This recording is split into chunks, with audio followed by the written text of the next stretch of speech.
Olá, amigos investidores, é a Joyce do canal Joy Investing e hoje eu vim falar com vocês sobre organização financeira e redução de gastos. Dentro do item organização financeira, nós podemos dividir em 3 etapas. A primeira etapa é o registro. Registrar os nossos gastos para que nós possamos ter clareza de qual é a nossa situação financeira. Então, é anotar os gastos para que nós possamos ter clareza do nosso real custo de vida, né? Quanto é os nossos gastos mensais. Passada a fase do registro, nós vamos para a etapa 2, que é a organização.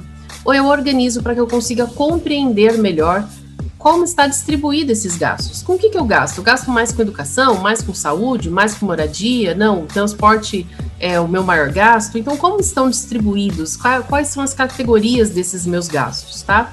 E, por último, a gente chega na fase do planejamento, que é onde eu vou controlar toda essa situação, esse cenário de gastos, e aí tentar identificar oportunidades de melhoria de como reduzir esses custos. Nós vamos nos ater hoje um pouquinho mais sobre o item organizar, tá bom? E para isso eu trago para vocês aqui um diagrama, onde nós dividimos entre gastos obrigatórios e não obrigatórios. Os gastos obrigatórios são aqueles que estão diretamente relacionados à nossa sobrevivência, aos itens de necessidade básica, tá? E aí os não obrigatórios são os demais itens. E ainda a gente faz uma outra divisão, que são os gastos fixos, aquele que eu tenho uma prestação, um valor fixo todo mês, e aquele variável, aquele que vai depender do meu consumo, tá bom? A gente tem aqui na próxima tela alguns exemplos para ficar um pouco mais claro o preenchimento desse diagrama. Vamos lá. Nos gastos obrigatórios e fixos, nós podemos colocar aluguel, prestação de financiamento, condomínio, internet.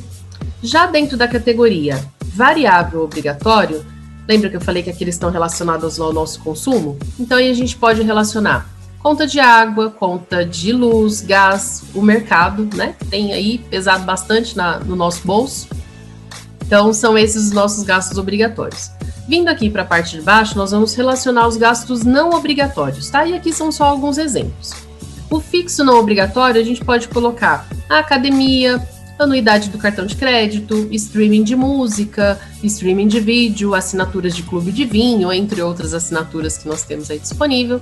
Fica aqui na parte dos fixos não obrigatórios. E nós temos também, para fechar, o variável não obrigatório, que aí a gente vai colocar como exemplo lazer, comer fora, e aí pode ter mais diversas coisas aqui relacionadas. Mas então, Joyce, a gente está falando de reduzir gastos, mas por onde eu começo? Por qual dessas categorias que eu começo a estudar a possibilidade de redução? Então vamos lá. Quando eu falo de buscar oportunidade para reduzir e por onde que eu começo, o ideal é que a gente comece olhando sempre pelas caixinhas do não obrigatório, sendo a primeira o não obrigatório variável, tá? E aí, nesse caso, nós temos a opção de reduzir, pode ser diminuindo a frequência, né, que a gente faz uso desse tipo de serviço, ou eliminando, né, não tendo mais, não fazendo mais esse gasto. Nossa, que severo isso, né, Joyce? Isso vai depender, gente, da situação de cada um, de qual é a necessidade dessa redução que cada um tem nesse momento na sua vida. Então, se você tem uma necessidade mais severa de cortes, de gastos, então você vai vir nessa caixinha aqui e provavelmente vai optar por eliminar ou por reduzir no máximo possível esse tipo de gasto. A outra caixinha que a gente pode olhar são os fixos não obrigatórios. E aí, nesse caso, é buscar negociação com os fornecedores desse tipo de serviço ou de produto, né? Então, eu vou tentar, primeiro, negociar com o fornecedor do serviço ou do produto. Se não houver espaço para negociação, aí a gente vai ao mercado buscar substitutos, outros fornecedores que me entreguem com a mesma qualidade de serviço, porém a um custo menor. Então, aí é literalmente fazer troca de serviços, tá bom? Então, feito a lição de casa aqui nos itens não obrigatórios, variáveis e fixos, feita a lição de casa aqui, a gente passa para a outra etapa, que é olhar a redução nos obrigatórios. Apesar de eles serem itens obrigatórios, eles também têm espaço para a gente buscar uma redução de custo. Aqui dentro do variável obrigatório, nós temos a conta de luz, que ela é um bom exemplo de como que a gente pode economizar nesses itens obrigatórios.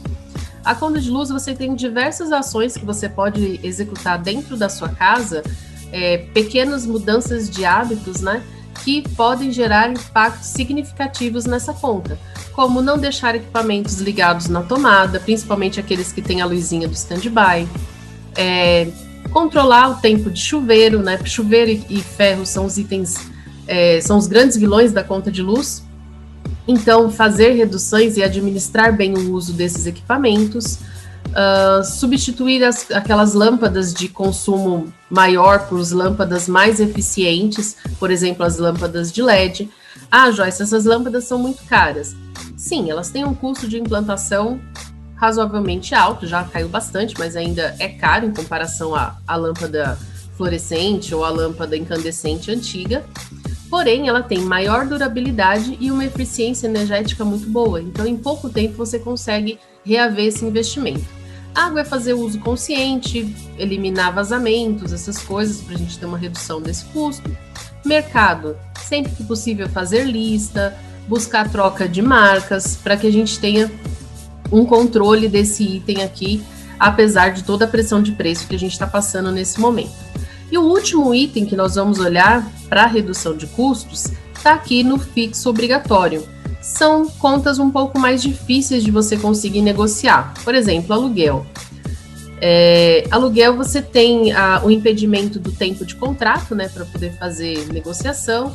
Tem que ver se o proprietário vai estar disposto a fazer qualquer tipo de redução. Então, ou se não, o último caso seria a troca, né? Se a casa que eu estou hoje alugada custa X, eu posso buscar oportunidades no mesmo bairro, uma casa com aluguel mais barato, né? Ver se tem essa possibilidade, não esquecendo os custos dessa mudança e o transtorno que isso pode trazer, né? Então, assim, é um item a se analisar com bastante calma e atenção para não enfiar os pés pelas mãos. No caso de financiamento, aqui as prestações de financiamento imobiliário, é importante analisar o custo do contrato que você tem, ver se é um contrato que permite a portabilidade, ver se no mercado você tem taxas de financiamento menores para que você possa fazer essa portabilidade do seu financiamento. Só não pode esquecer que esse processo pode ter custos de registro, né, custo de avaliação do imóvel, então tudo isso tem que ser levado em conta, colocado aí no papel na hora de fazer esse tipo de análise, tá bom? Então, cada caixinha ela tem aí o seu perfil, algumas você pode substituir, outras você pode economizar e outras até eliminar. Então aí é cada um olhando o seu cenário, fazendo a sua lição de casa, de levantar os seus gastos, categorizar e analisar ponto a ponto para ver se há espaço para negociação. É uma tarefa fácil? Olha, é uma tarefinha chata. Eu vou dizer que, assim, não é difícil, é trabalhoso, né? Dá trabalho, vai ter aí uma demanda de algumas horas de telefone pendurado para conseguir fazer essas negociações, mas dá resultado, tá, gente? É totalmente possível ter bons resultados fazendo, às vezes, só simples trocas, ligando, pedindo uma negociação, pedindo uma redução de custos aí, tá? Então, é totalmente possível. Dá trabalho, mas é possível. Gente, por hoje é isso. Eu gostaria de pedir para vocês, sigam a gente nas outras redes sociais, tem o Instagram, tem o Facebook, a gente está sempre colocando diversas notícias, informações para contribuir, né, com essa parte financeira. E a mentoria está disponível também, quem tiver interesse, entre em contato, agende esse horário e a gente está aí à disposição para ajudar vocês nesse momento, nesse pedaço da vida de cada um. Obrigada, tenham uma boa noite e tchau, até a próxima.